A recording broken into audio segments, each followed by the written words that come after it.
Hai semua, salam sejahtera Malaysia. Saudara-saudara semua, setelah beberapa tuduhan, setelah beberapa tomahan, dakwaan-dakwaan yang diterima oleh pengurusi Perikatan Nasional, yaitu Presiden Bersatu Muhyiddin Yassin.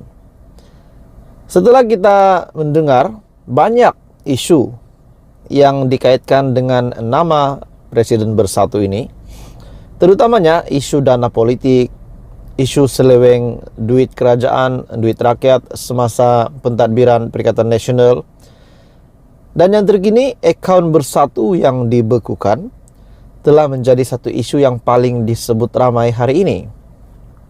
Akhirnya, setelah isu ini sudah viral di Malaysia, akhirnya SPRM memanggil Muhyiddin. Dan Muhyiddin pun sudah berjumpa dengan SPRM. Dan apa yang berlaku? Akhirnya keputusan akan diumumkan nanti. Kita menunggu keputusan dari SPRM. Adakah Muhyiddin Yassin benar-benar bersalah? Ataupun yang menuduh Muhyiddin Yassin hanya untuk menjatuhkan reputasi Muhyiddin sebagai bekas Perdana Menteri. Saudara-saudara, terdapat satu pendedahan terkini daripada seorang ataupun daripada pihak ini, di mana saya melihat satu artikel yang sangat mengejutkan yang bertajuk "Wanita Perikatan Nasional Lapor Polis Jika Muhyiddin Terus Difitnah". Wanita Perikatan Nasional Johor akan membuat laporan polis sekiranya pengurusi Perikatan Nasional Tan Sri Muhyiddin Yassin akan terus dijadikan sasaran fitnah isu salah guna kuasa. Ketuanya, Datuk Azlinda Abdul Latif berkata, tindakan tersebut akan diselaraskan ke seluruh negara dan gelombang tersebut akan dimulakan di Johor. Menurutnya, saya percaya SPRM menjalankan tugas seperti yang diamanahkan. Sememangnya fitnah ini perlu dihentikan kerana terdapat juga laporan perbelanjaan mewah oleh Pakatan Harapan, PH dan juga Barisan Nasional BN semasa pilihan raya umum ke-15. Adakah dengan dakwaan bahawa PH dan BN pun dilaporkan mempunyai satu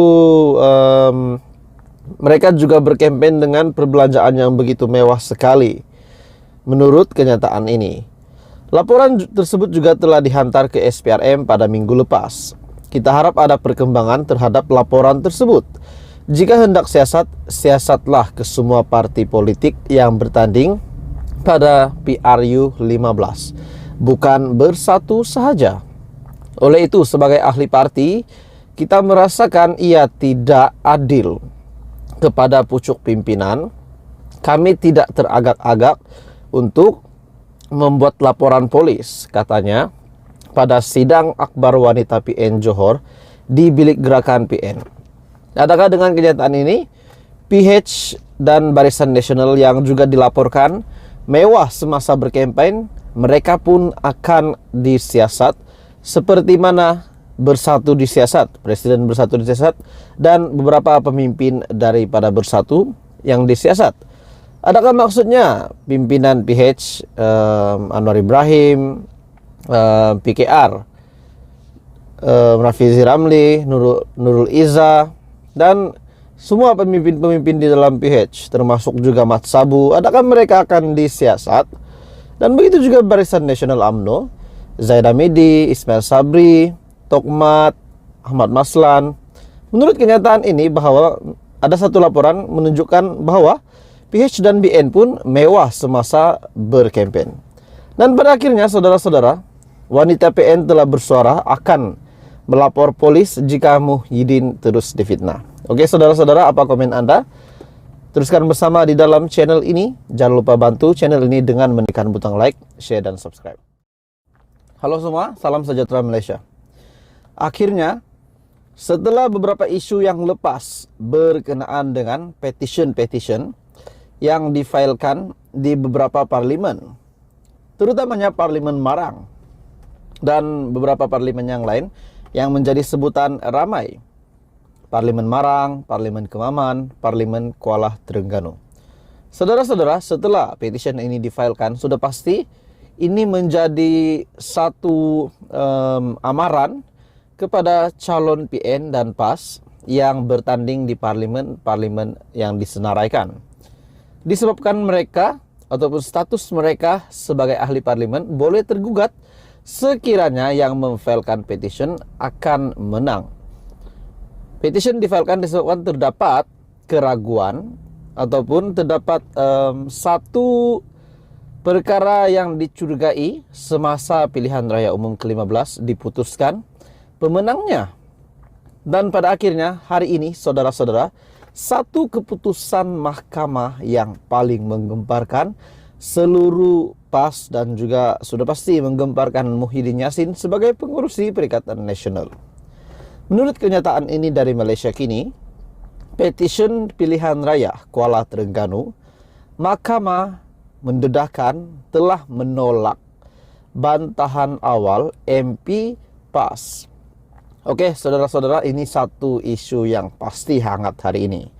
Sebelum saya meneruskan, saya meminta jasa baik Anda untuk bantu channel ini, kembangkan channel ini dengan menekan butang like, share, dan subscribe. Oke, kita teruskan. Saudara-saudara, Mahkamah Tinggi akhirnya membuat keputusan.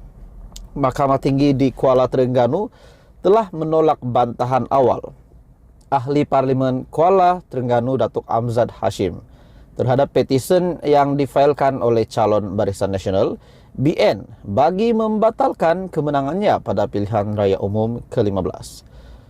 Berita ini bertarik 17 Februari. Petisi pilihan raya tersebut difailkan oleh calon Barisan Nasional Datuk Muhammad Zubir Embong. Hakim Datuk Seri Muhammad Firuz Jafril membuat keputusan itu pada prosiding secara dalam talian selepas mempertimbangkan hujahan daripada kedua-dua pihak pada 30 Januari lepas dan juga hujahan bertulis. Mahkamah juga telah menetapkan 20 hari untuk perbicaraan petition itu bermula pada 3 April. Amzad yang diwakili Barisan Peguam Wan Rohimi Wan Daud, Saifuddin Othman, Muhammad Nasir Embong dan Azrul Rizal. Muhammad Zubir yang juga merupakan pempetition pula diwakili oleh Datuk Muhammad Hafarizam Harun, Muhammad Amin Othman, Muhammad Baharudin, Muhammad Arif dan Nur Hazira Abu Hayyan. Pada 3 Januari lepas, UMNO Terengganu telah memfailkan petition untuk membatalkan pilihan raya umum ke-15 keputusan PRU 15 bagi Parlimen Kuala Terengganu di Mahkamah Tinggi di Kuala Terengganu mengikut akta kesalahan pilihan raya.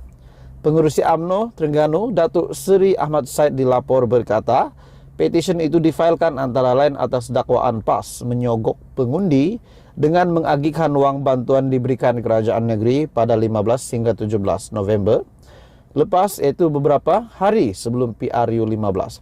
Jadi saudara-saudara semua, ini satu kejutan besar. Adakah setelah petition pilihan raya Kuala Terengganu, mahkamah yang telah menolak bantahan awal ahli parlimen PAS, MP PAS, adakah ini bermakna satu lagi keputusan pilihan raya umum yang akan dibatalkan? Oke saudara-saudara, dengan pendedahan ini apa komen Anda? Teruskan bersama di dalam channel ini. Jangan lupa tekan butang like, share, dan subscribe.